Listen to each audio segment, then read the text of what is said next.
San José de Uré es un pueblo afrodescendiente palenquero que data desde los años 1598 y es una población que guarda huellas de africanía en todo lo que hace, dice, come y siente.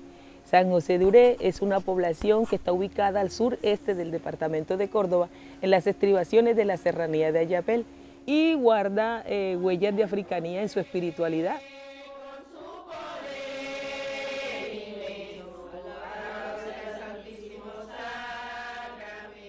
¿Por qué vine a Uré? Porque el día que vino el obispo fue aquí una comisión de personas a recibirlo a Montelíbano. Le llevaban un regalito, una estola. Este grupito de urezanos lo saludaron, le besaron la mano y comenzaron a cantar. Le cantaron una salve y le cantaron un bendito.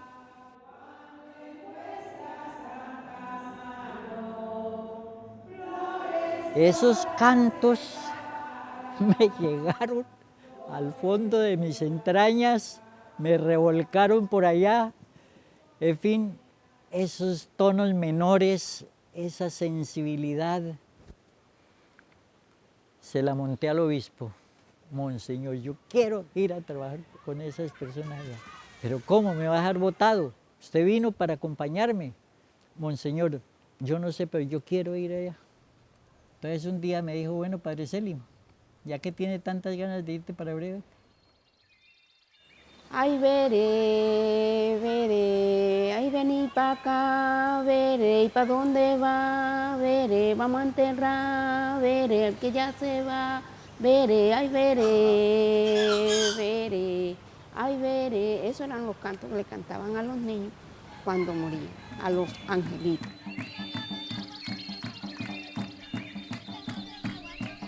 Significa un palenque que tenemos aquí muy conocidos hace rato, que siempre palenque, ahora que estamos viendo a la gente blanca, pero aquí el más blanco era yo, así que ya salimos timbitos porque ya esta sangre se cruzó con antioqueño y de aquí, y bueno, y nosotros salimos así. Negro y blanco y todo que llega aquí y que comía jetudo y se quedaba aquí, que va la suavidad de la gente, que la gente no es sismática ni es nada de esa cosa, ni está peleando con el uno ni con el otro. La gente aquí atrae al otro, se amañan aquí y la comida aquí, bueno, y aquí no falla. Nos regocijamos el uno con el otro, nos contamos, nos reunimos. Para mí ser urezana es un orgullo, porque fuimos unas personas discriminadas desde mucho tiempo. Entonces, a nosotros los urezanos, como fue población de negros, siempre fuimos estigmatizados por la gente. Y a través del tiempo hemos demostrado de que tenemos las mismas capacidades que cualquier raza.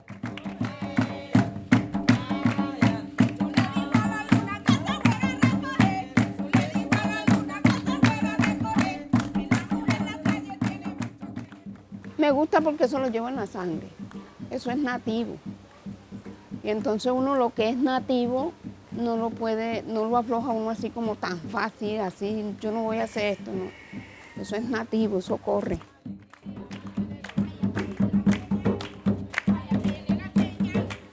Yo empecé a cantar desde los 10 años, porque mi mamá sabía de todo. Ella no sabía una letra, pero sabía de todo un poco. Ser urezana y ser negra me fascina. Es lo mejor de mi vida. A mí nadie me va a chantar por mi color. Me siento perfecta con lo mío.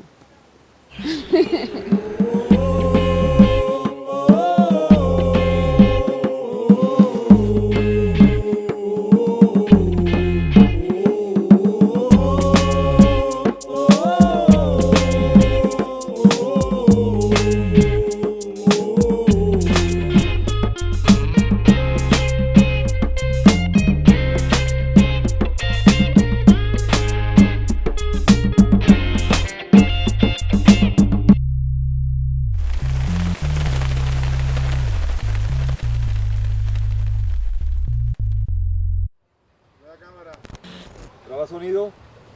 Escena 8, plano 1, toma 1. Señor Susana.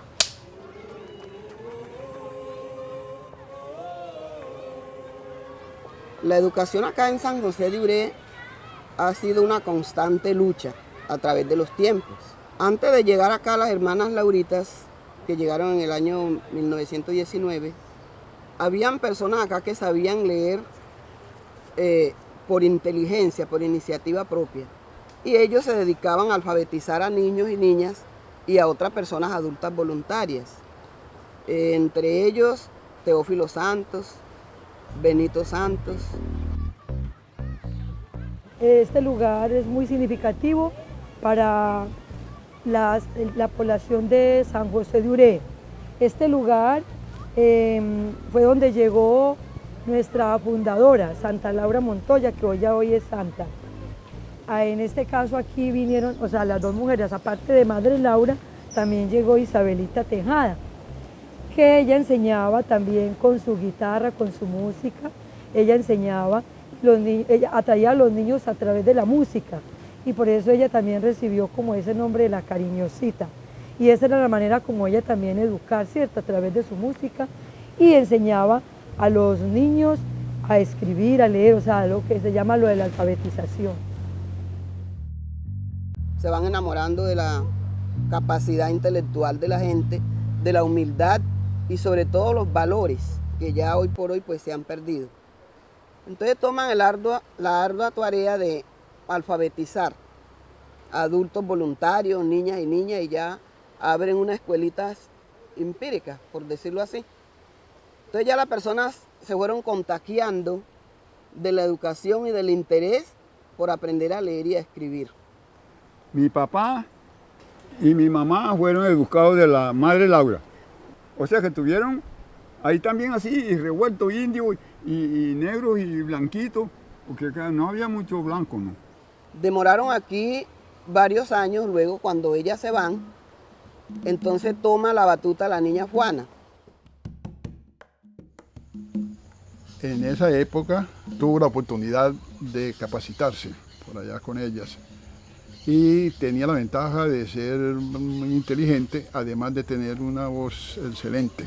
Eso le permitió precisamente que en esa época de tanto discriminación racial pudiera portar el hábito como monja, porque eso no era fácil. Incluso de acá se fue una compañera con ella que nunca pudo salir de la cocina porque era difícil por ahí que una negra vistiera los hábitos.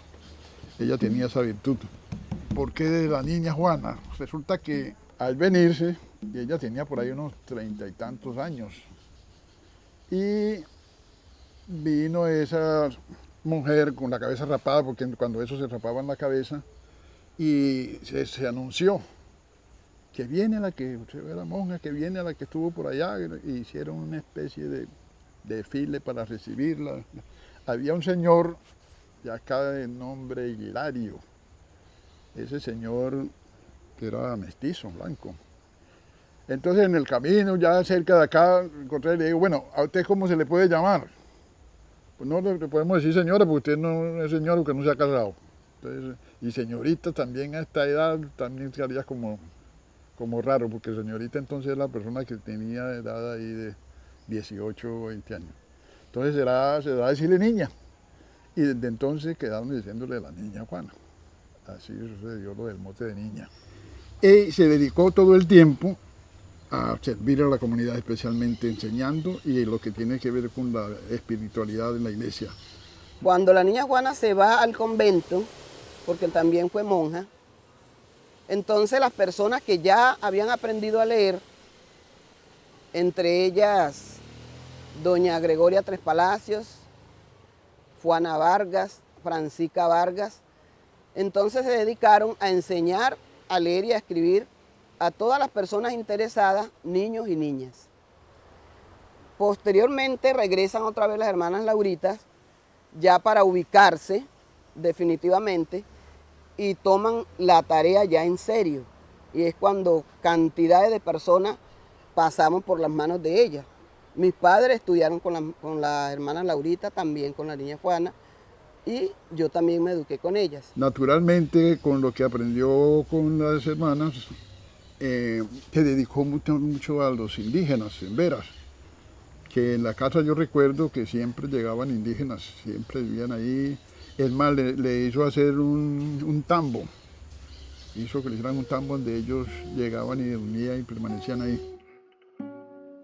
De edad de 7 años entramos a la escuelita aquí con la maestra Juana Vides, que en paz descanse, y tenía ella distintos grupos. Tenía primero, segundo y tercero, y todo hasta el sábado. Ahí lo turneábamos 2 horas para el uno y 2 horas para el otro y 2 horas para el otro, y así. Fui a la escuela de la niña Juana en 1975. Y la niña Juana, pues, para mí fue un referente siempre de esa lucha y de esa búsqueda por la superación. Pues nos inculcó desde muy temprano el amor al Auré, el amor a todo lo que tenemos, a lo que somos. Y desde muy temprano recibí esas clases que tenían que ver con nuestros valores. Y yo la veía a ella, cómo tenía tantos estudiantes y los atendía a todos, así fuera con una tareita, a todos les daba respuesta. No sé cómo se las ingeniaba, porque el mismo docente ahora que les tocó con ella, veían que manejaba 3 y 4 grupos a la vez. No sé cómo la ingeniaba, pero el hecho es que los resultados eran benéficos porque los chicos aprendían. Yo no sé cómo se la ingeniaba, pues tenía esa virtud y esa cualidad. En lo que estábamos más pequeños, recuerdo que nos daba bolitas de pegado, nos repartía y con eso contábamos y comíamos. Pero era una manera de ella atendernos muy afectivamente, porque éramos los más pequeños del grupo. Y cómo tenía 50, 40, hasta 60 estudiantes dentro de un espacio, que yo hoy sé que éramos muchos, pero no tenía la conciencia de que un maestro no podía trabajar con esa cantidad de estudiantes. Y sin embargo ella lo hacía, se atrevía. Y nos enseñó a ver la cultura, el teatro, la poesía, desde muy temprano. Casi nunca fue nombrada oficialmente, por ahí algunas 2 o 3 temporadas. Después lo hacía de maestra privada. Estuvo en algunos corregimientos como en Puerto Libertador, Boca de Uré, en muchas zonas de esto que de pronto con el apoyo de la parroquia algunas veces lo hacía, otras veces los padres de familia le buscaban y le hacían cualquier donación por ahí. Y entonces ella se dedicó a eso por más de 4 décadas, unos 40 y tantos años, hasta que ya últimamente la salud y la edad no le permitió.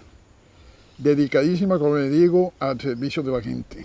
Y tenía el reto de tener que responder a esas necesidades porque todo el mundo iba donde la niña Juana a preguntar cosas, a conocer de cosas. Bueno, ya en los años 60 en adelante está el profesor Manuel Sacramento con tercero de primaria, muy inteligente, y el señor Francisco Villorina. Y ya abren una escuela más formal, donde había una repitencia de años por esa misma escasez de maestros que había y la necesidad que había. Yo estuve yendo a la escuela por unos 8 años, pero apenas llegaban hasta tercero. Y no porque fuera mal estudiante, sino que acá no había otra forma. Llegaban de pronto unos sacerdotes y nos daban clases de 6 meses y se iban. Al otro año empezábamos con otro y así demoramos unos 8 años, lo que más demoramos en mi edad en eso. Pero que no había forma económica de ir a otro lado. Algunas veces llegaban por acá unos soldados bachilleres que le dictaban clasecitas por ahí a los alumnos, a los estudiantes que habían terminado la primaria, pero así informal, porque eso no tenía ninguna legalidad. Ya en los años 68, el padre Aranda manda a Frankelina y a Susana Santos a estudiar a Cáceres. Hicimos 6º y 2º año de bachillerato. Cuando ya terminamos el 2º de bachillerato nos vinimos y no pudimos regresar por falta de recursos. Acá hubo un periodo de dificultad en la educación. en que los chicos a duras penas terminaban la primaria y quedaban por ahí. El año 69, el último mes de 69 en diciembre, llegó por acá el párroco Célimo Ávila. Padre muy entusiasta, con muchas ideas. Escena 4, plano 1, toma 1. Padre Célimo. Llegué a Uré un 5 de diciembre a las 5 de la tarde. Tocó llegar casi que a pie por una carretera intransitable. Encontré una comunidad, casi diría yo que secuestrada, bajo el temor de lo que en ese momento se llamaba la guerrilla. El aspecto educativo, diría yo que en ceros. En vista de que había un grupo de muchachos que no sabían qué hacer, yo los cogí, los reuní, unos 25 muchachos, a unos les daba clase de matemáticas, a otros de español, a unos les enseñaba a sumar, a otros les enseñaba a multiplicar. Esos muchachos tenían tantas ansias de estudiar que me esperaban horas en el atrio con el cuadernito debajo del brazo que yo me desocupara. Hubo un grupo que los reuní, les alcancé a dictar como un mes de clases de filosofía. Decía yo, filosofía, unas clasecitas de lógica. Yo veía como con ansias la posibilidad, ¿cómo hago? Llegaba febrero, llegaba marzo, llegaba abril y nada que llegaba un profesor. Profesores venían llegando por allá a mediados de junio. Entonces el padre Célimo vio la necesidad de abrir un bachillerato. Antes de esos había un bachillerato a distancia, con unos fascículos que les decían. Entonces los niños llenaban esos fascículos y lo enviaban a Bogotá para esperar el resultado de quiénes pasaban y quiénes no pasaban. A algunos les fue bien, a otros no. No fue como muy positiva la idea. Entonces cuando el padre Célimo dice, no, esto hay que buscarle otro camino. Después, viendo la precariedad de los medios, de las posibilidades y las ansias de estos muchachos de estudiar, yo pensé en este colegio. Aquí existía una pista de aterrizaje desde por allá de arriba hasta por allá abajo. La manejaba la parroquia. Llegado el momento, pensé en este colegio, pero ¿cómo meter un colegio en una pista de aterrizaje? Entonces negocié con el dueño, que era un señor Castor Puerta, dueño de esa hacienda de allá. ¿Cómo fue el negocio? Como la pista era estrecha, entonces la mitad de la pista se la cedo a la hacienda de Castor Puerta, para que Castor Puerta me deje ensanchar. Esa es la historia de este terreno, lo que está del colegio, esa fue la historia. El cambio de media pista de aterrizaje por la ampliación del terreno para poder hacer este colegio. Pero como nada en la vida es soplar y hacer botellas, entonces mientras tanto, pues yo cedía el local de la Casa Cural para que se dictaran clases allá, la escuela donde enseñaba el profesor Manuel, íbamos bandeándonos allá mientras se construía este colegio. Fui loco, me fui a la gobernación, yo quiero fundar un colegio, y nació el Colegio Pablo VI. Él conoció de alguna manera que existía la modalidad de cooperativismo, de educación por cooperativa. Entonces dijo, vamos a crear este colegio. vamos a hacer la diligencia. Estuvimos, porque digo, entre las personas que hicimos parte de la junta de esa directiva de la cooperativa, hice parte yo, y fuimos a asesorar y aprender en este municipio de San Bernardo del Viento. Tuvimos la dicha, porque entre otras cosas, ni el mismo cura que tuvo la iniciativa, el padre Célimo, ni los demás que hacíamos parte de la directiva conocíamos mucho de cooperativismo, ni de pronto de educación. Sin embargo, pues me nombraron a mí que de gerente o secretario, pero yo como he sido atrevido ahí para esas cosas que tienen que ver con la comunidad, pues las acepté. Y nos fue bien, en un principio nos fue muy bien porque logramos conseguir unos profesores chocoanos, unos 5 o 6, licenciados y normalistas. Entonces tuvo mucho auge el colegio. En ese ir y venir también entraron unos bachilleres que vinieron de Cáceres, de acá. A Cáceres fue cualquier cantidad de personas a estudiar. Las primeras que fuimos Frankelina y mi persona. De ahí en adelante siguió yendo mucha cantidad de gente a estudiar a Cáceres.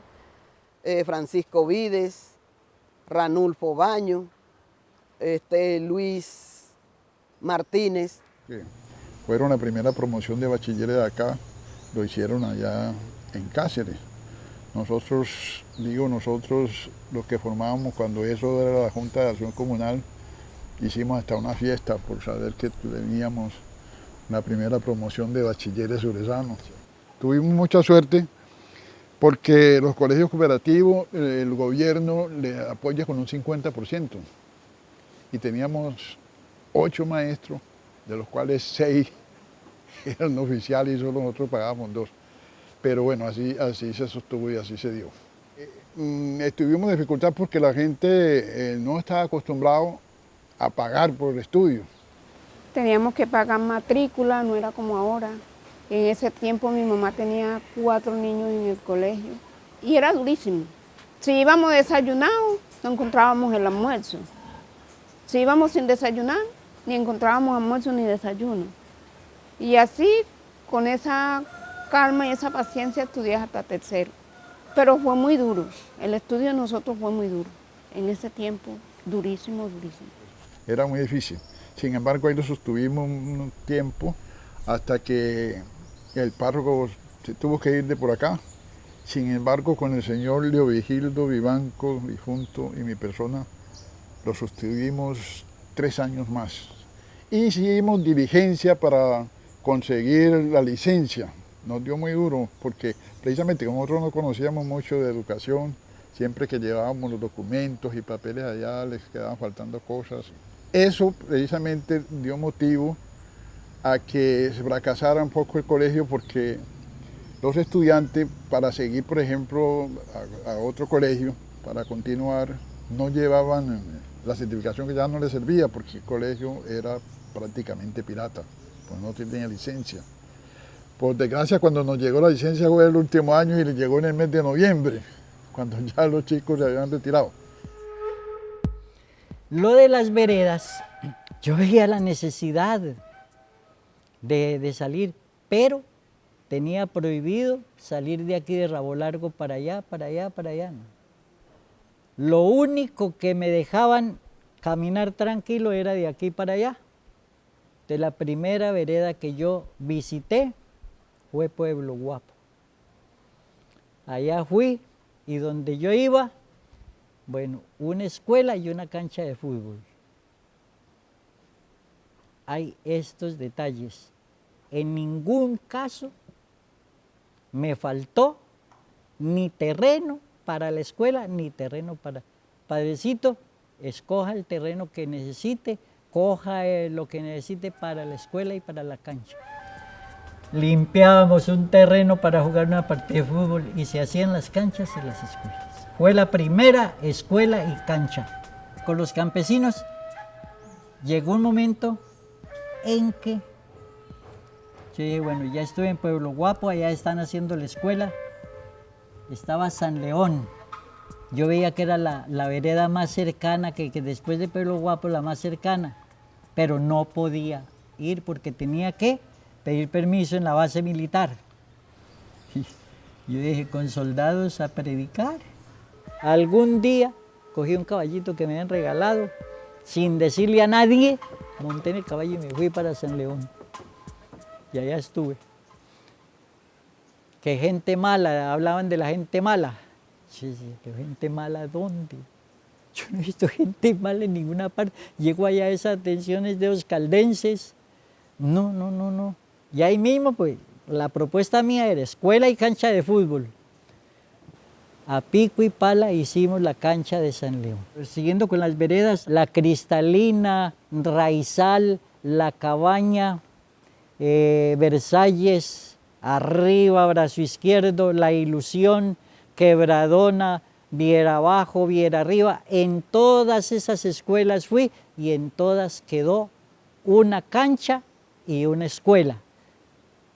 No hice ninguna cancha, no hice ninguna escuela. Todo lo hicieron los habitantes de la vereda con la cantaleta de que todo es posible, de que todo es posible. Eso se hizo y es la parroquia que más escuelas parroquiales tiene. Bueno, y los maestros. Ay, es que ahí son historias. Monseñor me regaló 4 sueldos de maestros de la diócesis. ¿Yo qué hice? Había un grupito de personas que habían hecho ya la primaria, sabían leer y escribir. Ay, 4, ¿y qué hago? Esos 4 sueldos los dividí de a 2.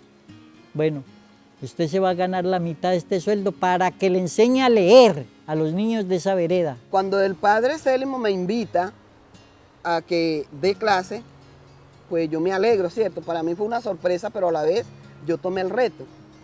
A mí me tocó trabajar en un andén porque no habían espacios. Luego nos fuimos a una casa alquilada, prestada. Estuvimos allí un tiempo también trabajando. Cuando nosotros continuamos, la señora Frankelina se va al campo y yo me quedo acá en el pueblo. Bueno, demoré desde el 70 hasta el 93. Cuando ya llegó la Ley General de Educación, entonces a nosotros nos sacan porque no éramos profesionales. Bueno, es cuando ya yo me vengo a enseñar en un hogar infantil y digo, no, yo tengo que seguir estudiando, tengo que prepararme. Entonces yo me fui enamorando de mi profesión. Inclusive me tocó trabajar muchos años sin sueldo, sin remuneración, y yo no me retiraba. Trabajaba 6 meses, no me pagaban, trabajaba 8 meses, no me pagaban, y yo ahí, siempre fiel a esos grupos, iba a las casas, aconsejaba a los padres de familia que mandaran a los hijos, puse un preescolar gratis, no cobraba tampoco, y ya Uré está lleno de muchos profesionales. Hay abogados, hay psicólogos, hay médicos. Aquí en Uré hay alrededor de unos 100 normalistas. Hay licenciados en las diferentes áreas. Siempre enseñé, siempre prediqué, hasta los niños. Ya no me llamaban Célimo, sino que me veían por ahí por la calle y me decían, no hay cosas imposibles.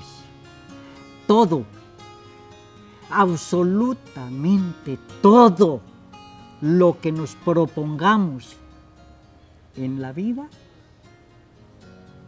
eso lo logramos hacer.